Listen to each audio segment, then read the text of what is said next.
This is a Mama Grizzly Radio special presentation, Battle for the Speakership. I'm Kevin Scholla.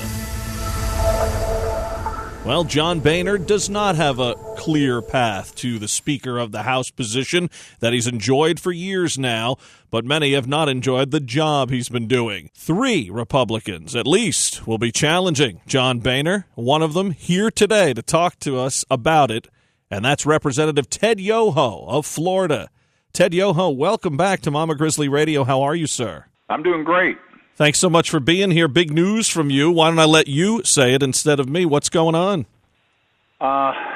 We decided to enter the speakership race for the vote coming up on Tuesday, midday in the afternoon, because there was a lot of discontent for the present speaker, Mr. Boehner. And a lot of members have been voicing, we need a new speaker, we need a new speaker. And there's been this movement, yes, we do.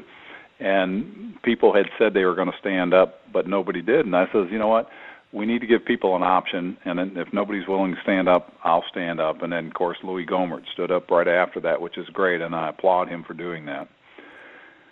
You issued a statement. You said this is not a personal attack against Mr. Boehner. However, the people desire and deserve a choice. In November, they resoundingly rejected the status quo. That is certainly the case. The Republican Party, a tsunami victory there in November, and then days after, Boehner playing ball with President Obama with the $1.1 trillion budget situation. So I think that left an awful taste in people's mouths immediately after a successful election.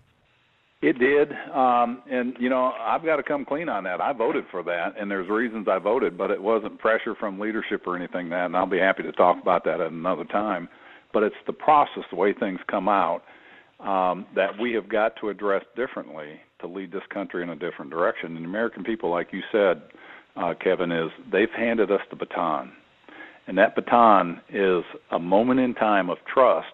And it's not because we've done a great job. I'd like to think that it was because of our policies and everything we did.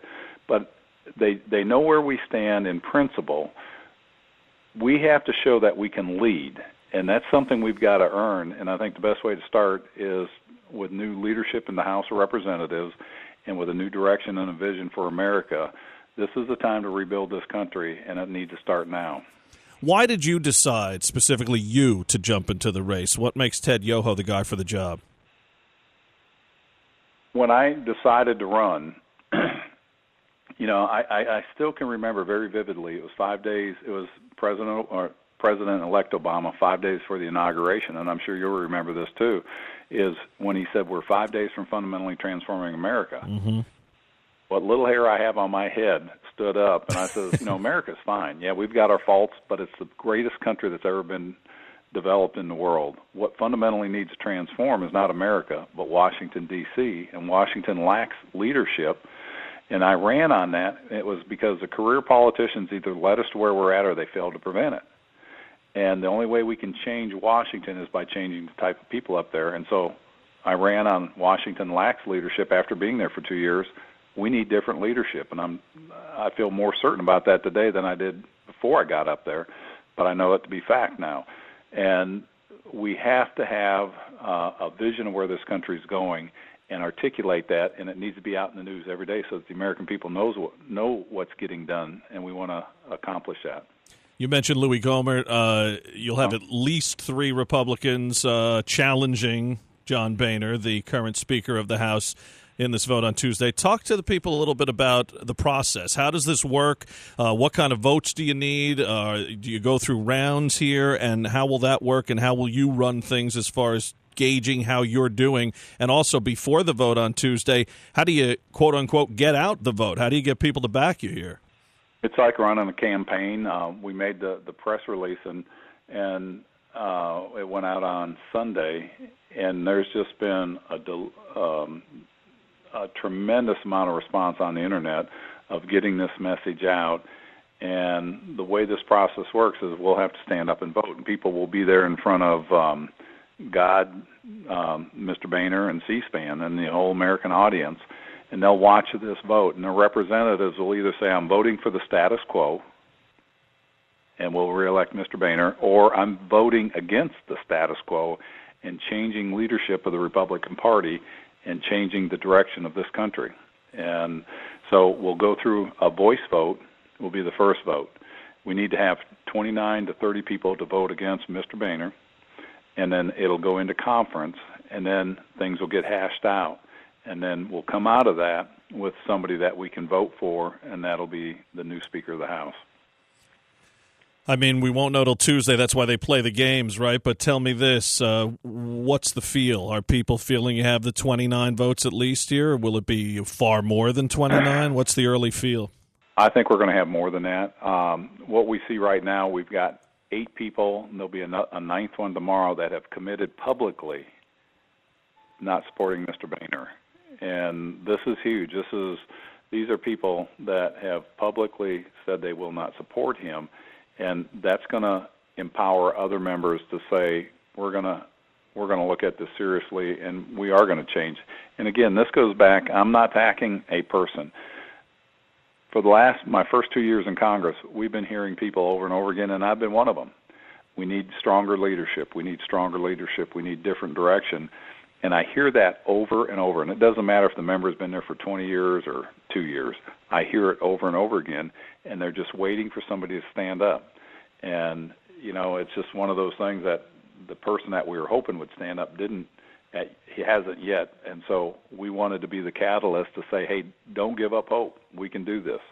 I mean, I've been inundated with emails and tweets and Facebook messages regarding this situation since you and also Louis Gohmert announced that you would challenge Speaker Boehner here. Is it safe to say, because this is what I'm getting from people, they would like either of you to be the Speaker over John Boehner. Would you say that too, that if it's not Ted Yoho, you definitely would rather have Gohmert as the Speaker over John Boehner? Yeah, and if you go back, with my initial statement, Washington lacked leadership. My first vote of January 13 was against the Speaker. We've had several conversations since, and I think he's a great guy. I just want somebody stronger, a stronger leader, fighting this president against the executive overreach, fighting this president on immigration, fighting this president on Obamacare. And these are all and our national debt. And Mr. Boehner said in January of 2013 and January of 2011 that it's immoral for us to pass this debt onto the backs of our kids and our grandchildren. Yet the debt's gone up from $13 trillion, now we're at 18, and we'll be looking at 20 to 24 trillion before this president gets out of office. And we haven't begun to address those issues, and those things need to be addressed, and we need to start. We don't have a game plan for that, and that's one of the big reasons. I think you just answered my next question, but how will a Ted Yoho speakership be different than John Boehner? Will it be just that you will be standing up to this administration that has just usurped the Constitution at every turn, be transparent, be out there telling the American people what's happening instead of the go-along to get-along gang? Well, yeah, and, we need to start with a vision of where we're going. Right now we're playing a football game, and we're playing from down to down to down, and we're worried about the next play. We have to look up and see where the goalposts are so we know what we're fighting for and where we're heading towards. And it's not to beat the Democrats. Our problems in this country are too big for just the Republicans to beat or fix, or the Democrats to fix. We've got to come together over a common vision and be Americans to get this country back on track. And so what I would be different at doing is, number one, we would sit down with the whole conference and say, hey, listen, we're here. It's a new dawn. We've got a new opportunity. What direction do you want to lead? And we need to deal with tax reform. We need to deal with immigration. We need to deal with Obamacare. We need to deal with jobs and jobs in the economy, our debt, Social Security, Medicare, Medicaid, and we need to redirect foreign policy. And then have initiatives where the members buy into that and say, who wants to work on immigration? And get 15, 20, 30 people say, I want to work on this.